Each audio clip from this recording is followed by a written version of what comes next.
I think that genuinely might have been one of the best opening weekends of LCS that I've ever watched by a long shot. Now, obviously, it helps that I got to watch it in person in New York City with a bunch of other people, which, by the way, last year, our opening weekend, I think we had like 4 or 5 people total with the LTA North.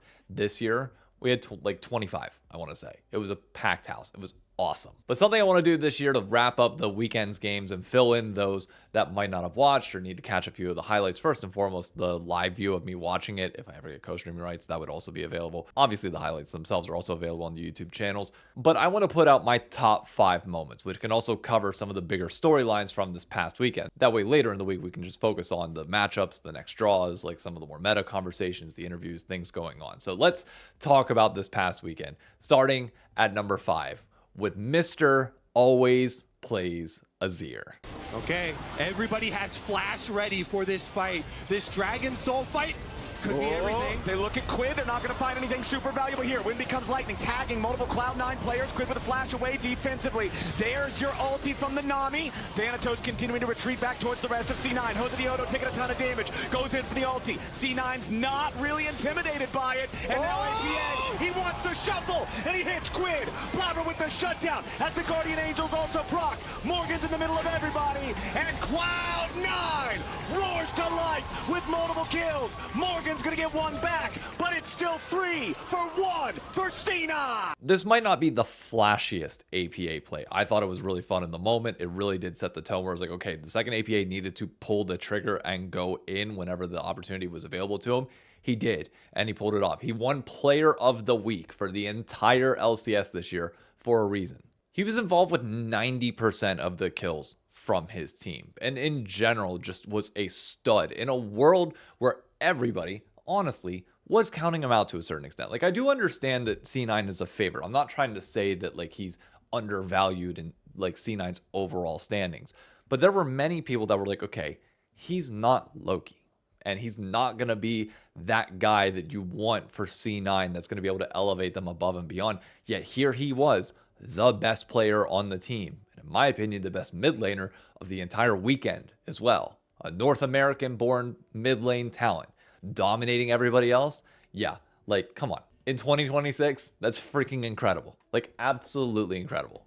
The interesting part, too, is that this was against what I'm assuming is the highest paid mid laner in the league in Quid. Like, this is the guy that was the MVP, and Quid did get a solo kill, or I think it was a solo kill, or it was at least Core JJ ganking mid, or Jose Diodo with him. Like, Quid got advantages on him early, especially in game 1. TL was putting C9 behind, but it didn't ultimately matter all that much. For TL, like, I'll quickly touch on them here because they don't have any plays on this list.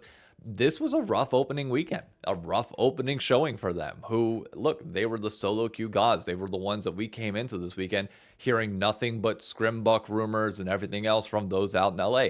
And, you know, I'm out here from the outside in. It's not like I have any insight into that, but I'm going to believe it when I hear it from people. When Azale and those on the dive and when Jad and others are sitting here saying that they are freaking good. In addition to solo queue, they're just genuinely good. Yeah, I'm going to believe that. But they came out here and just did not perform against C9. And I'll quickly touch on their Game 2 draft. That Jhin, Tom Kench, not good.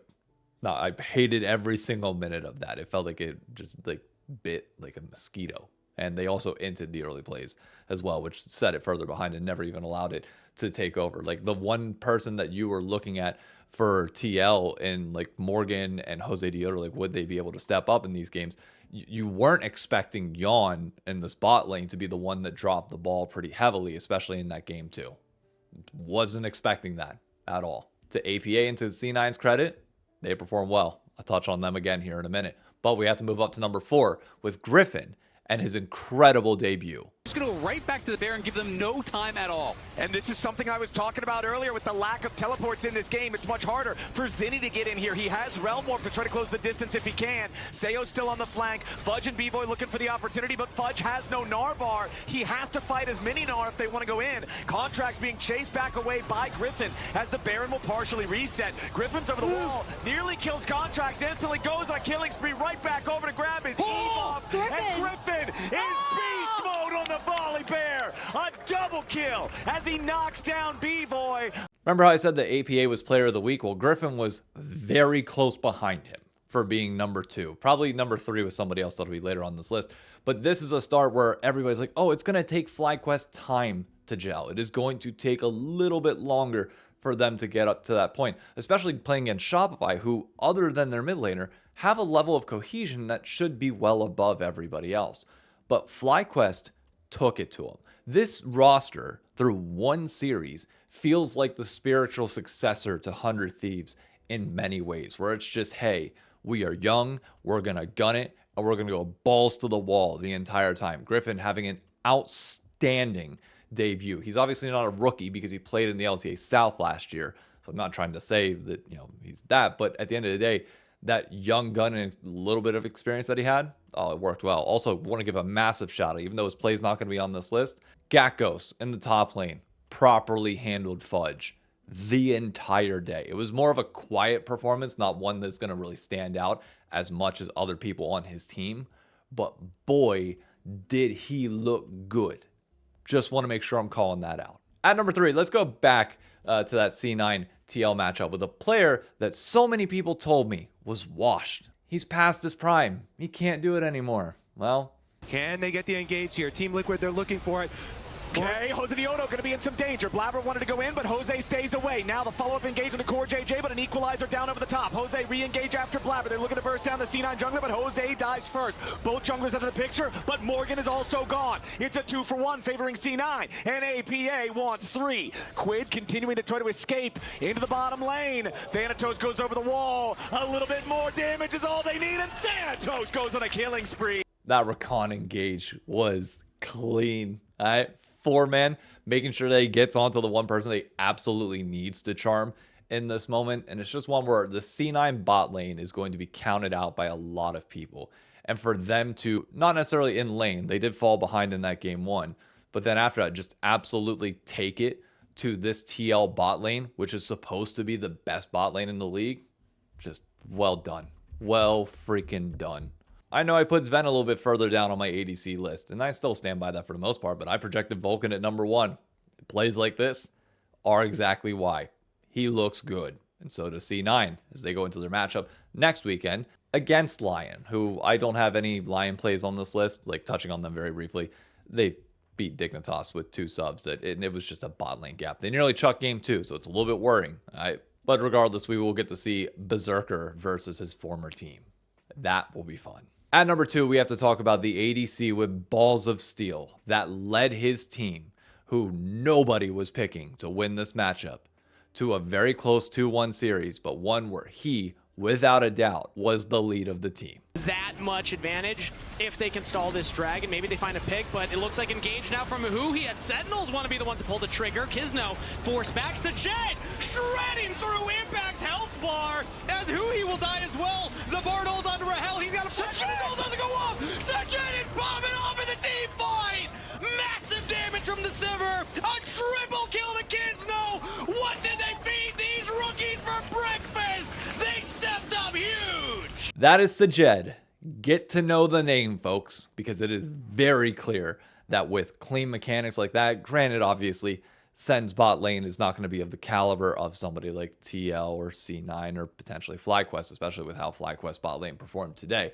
But that was impressive. This is a North American rookie that is getting his chance on DSG. That I was looking at people at the bar and saying, like, to the C9 fans there that were a little bit more worried because we had a prior conversation about like the whole Sven Vulcan thing. I was like, I hope you understand you're going to be paying for this kid. He's on a 1-year deal because nobody on DSG is signing deals for longer than a year purely because they could get relegated. This dude's going to be a staple of the league. Like, you can just tell after one series. It was very Danny-esque. I put a short out yesterday saying, is this like the best debut? In my opinion, it's the best series debut that we've seen. Danny obviously had a pentakill in his first game, which harkens back to Wild Turtle as well, but that was also notably in a best of 1. And the format was a little bit different. In that first best of 5 that I remember Danny playing, it wasn't as clean. Like, everybody's going to remember the Jinx moment. His pentakills are a dime a dozen. Like, it's incredible how good that kid was. But Sajed just feels like one of these guys that we're watching the start, the birth, whatever you want to call it, of a fantastic North American ADC. Again, the context for him is he was sitting behind Masu on FlyQuest Challenge. When Masu got called up to FlyQuest, this guy was his replacement and the one right behind him.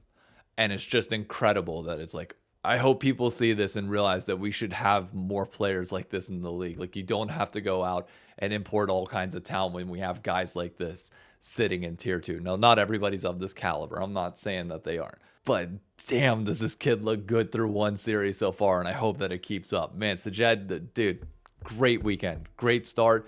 Pulling off the upset against Sentinels where, again, nobody was really picking them with a replacement jungler.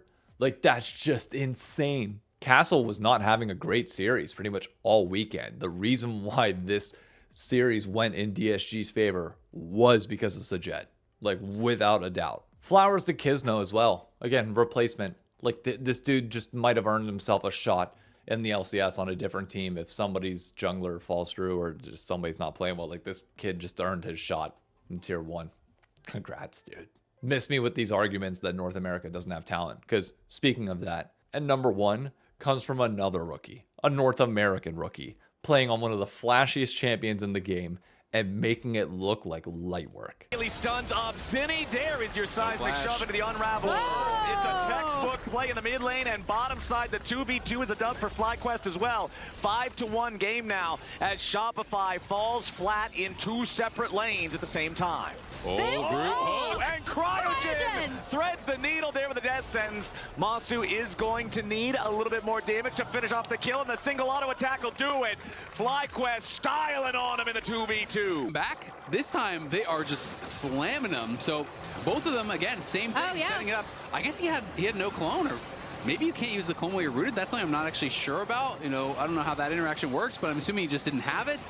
Masu just back-to-back sniper Qs, setting up Gravitum roots and perfect hooks there to follow from Cryogen. And then he realizes the minions are still tanking. I can just walk through with the Ghost. This Cryogen Masu bot lane, Masu might have been the star in game 1, especially when it was on the Jhin that nobody thought would deal damage to Malphite, yet he's able to get to the late game and just absolutely ravage the game. But in game 2, it was the Thresh Aphelios pairing that was just putting down the Shopify bot lane. Like, just making them look like, I don't even know. It was unbelievable. He was everywhere that game too. Like, not even just this play. Like, every time that you would expect a lantern to be there, it was there. A flay on point every time. They nearly chucked it at the end of that game, but it doesn't matter. The pop-off plays from Cryogen and FlyQuest this weekend were just awesome. Like I said, that young 100 Thieves energy that you love to see. Let me know, what were your thoughts from this past weekend's games? What teams surprised you? What teams upset you? And from there, we'll talk about the matchups going into next weekend and some of the more macro conversations around the league. Thanks for watching. Be sure to subscribe, drop a like on the video down below, and I'll catch you around. Bye-bye.